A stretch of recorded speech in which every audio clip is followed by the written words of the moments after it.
Let's move on to the second program, which is to design a superclass called staff with detailed staff ID, name, phone number and salary. Okay, so you have to have a class staff with having the data members staff ID, name, phone and salary. Okay, and by using this class you have to extend this class by creating three subclasses, which are teaching, technical and contract. Okay, this is the class staff, and here we have four data members.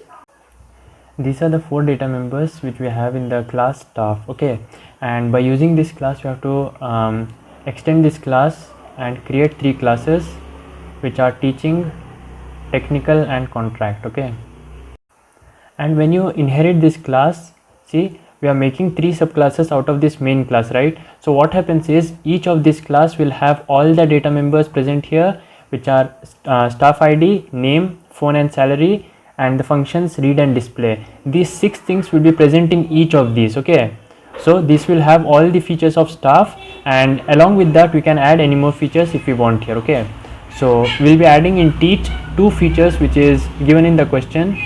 See, domain and publications. Okay, so in the teaching class we have to add domain and publications as data members. I have written D for domain and P for publication. Okay, these two data members will be in the teach. And in the tech, what we have to add?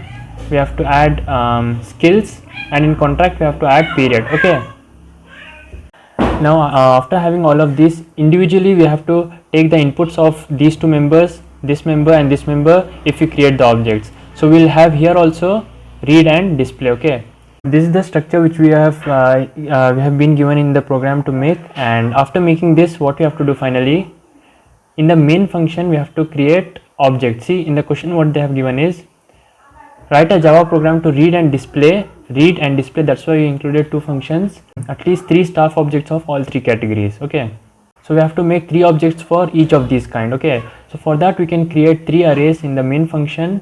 So in each of this space you can see here we will be creating an object which will be having different domain and publication, as well as staff ID, name, phone and salary. All these combined will be stored here. Okay, the whole object will be stored here. Like that, another object will be stored with different name and phone, salary and other information. Okay, like that for teach class we will make. If we create the objects for this class, we'll have to store in this array. And next, if we have to create for technical class, we'll be storing in this array. Contract class will be storing in this array. Okay, and then when we have created the array, we'll be using three for loops to traverse each of this place. Okay, firstly we'll be using the for loop for teaching, and we'll be taking the information. See, we have defined the functions read and display. This will take all these four data members information, and the read and display of this function will take the information of domain and publication. Okay, so those things will be read in by using a for loop, and that will be stored in the first location. Like that, till how many members are there, we will be traversing each and we will be storing the information in each of these. Okay, like that we'll use three for loops. First one is for teaching, second is for technical, and third is for contract. Okay, so let's see how to implement this in Java. Create a new class and give the name as staff details. Okay, and we need public void main, so click on this and then click on finish. We have a new class now, but before that we have to create three classes, right? Staff, teaching and technical. Okay, class staff. After having these four data members, since we are also taking inputs, we have to include the header file, which is import java.util.scanner. Okay, now we have to take the inputs as well. Okay. By using that, we created an object input for taking the inputs. Now we have two functions here to read and display.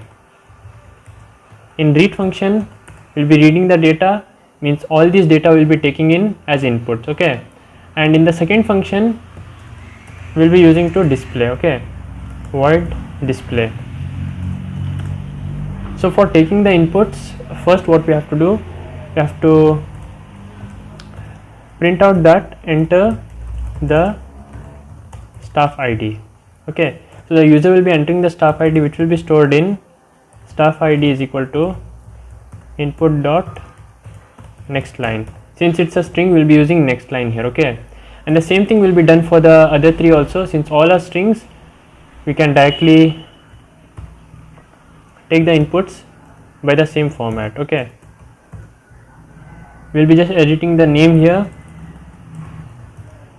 Alright, we have taken all these inputs and now we will be displaying those inputs by using this function. Okay, first staff ID will be printed, this text will be printed, and along with that, after some space, the staff ID will be printed. Okay, similarly we have to print out the other three things also. Alright, this is for the void display function, and let's move on to the next class. After this, we have to create the class called teaching,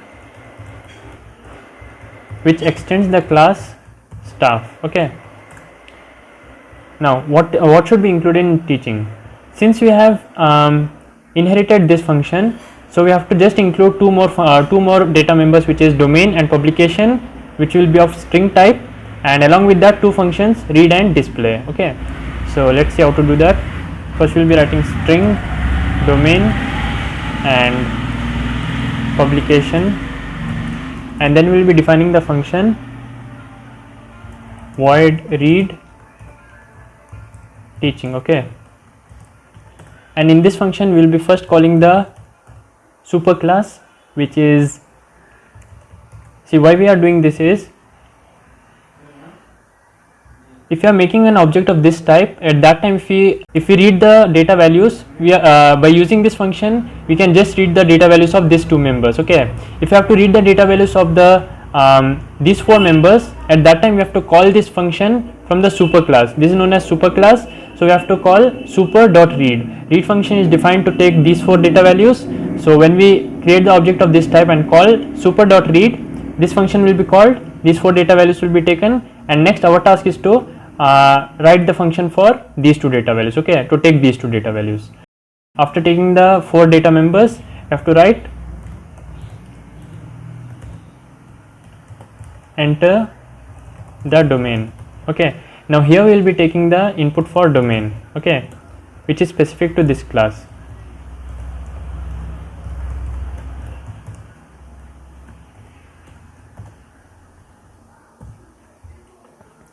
In the same way, we have to take the input for publication also. After writing these two statements, you have to display these two by using a function called void display. In this, we will be first displaying the initial four data members by calling the superclass function, which is super.display. This will print the first four data members, and the next two members we have to print. Okay,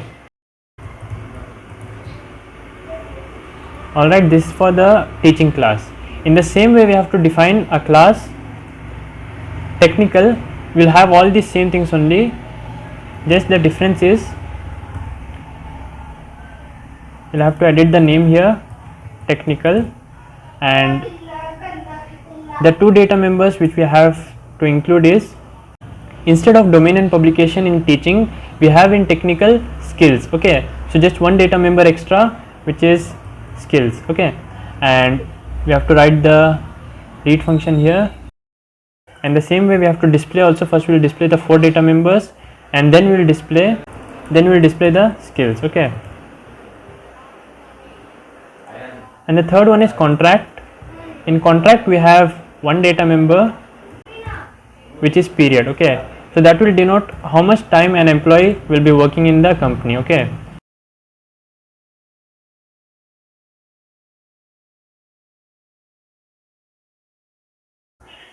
now we have defined the three classes, and now it's time to define the main function.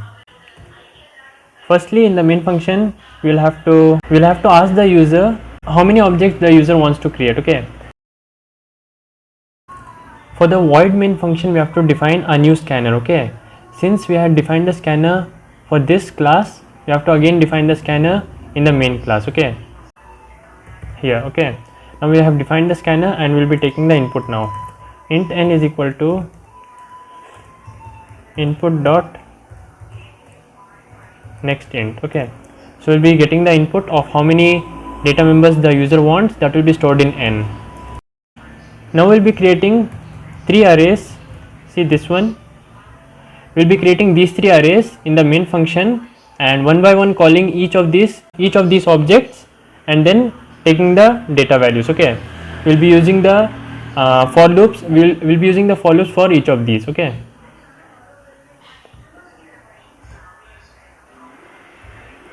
I'll be creating an array of type teach. This is the format. We have 3 arrays now. Now we'll be taking the data input. Okay, firstly we'll be taking the details of class teaching. Okay, so here we'll be using a for loop.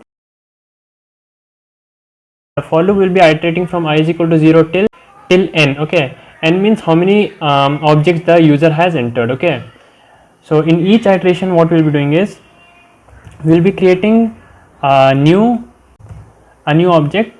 Initially i's value is 0, right? So steach of I means the first memory location here.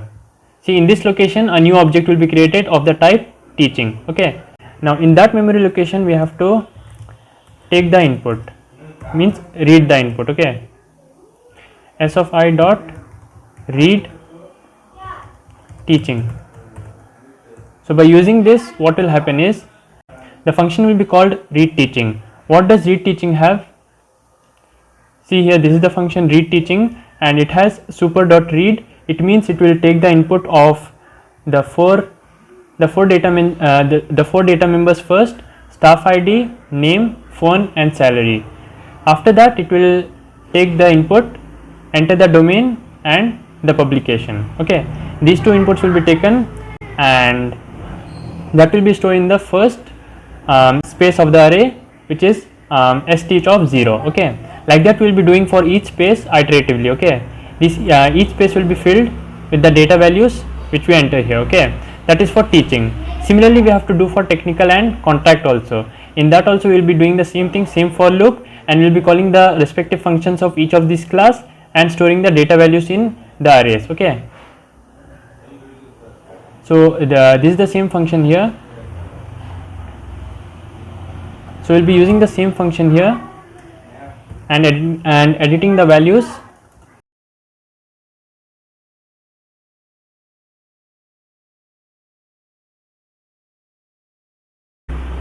Alright, we have taken all the inputs. Now it's time to display the outputs. Okay, for displaying we'll be writing the same for loop, but before that we'll be displaying. We'll be using the same format: int I is equal to 0, I is less than n, I plus plus. Now in this for loop we'll be displaying one by one. So s of I dot display. This will call the display function of the respective class. Steach of I dot display. Okay, so this will call the display function, which is this. Okay, so super dot display will display the first 4 data members. Okay, and then these two data members will be displayed, domain and publication. In the same way, after this gets over, we have to print the technical class details, and here we'll be having the same for loop with the array of technical class. Okay, and then at last we'll have the same thing for contracted class as well. Alright, this is the code and let's execute it. So when you run the program, first it will ask you to enter the number of staff details. I'll be entering 1, and firstly we have to enter the staff ID.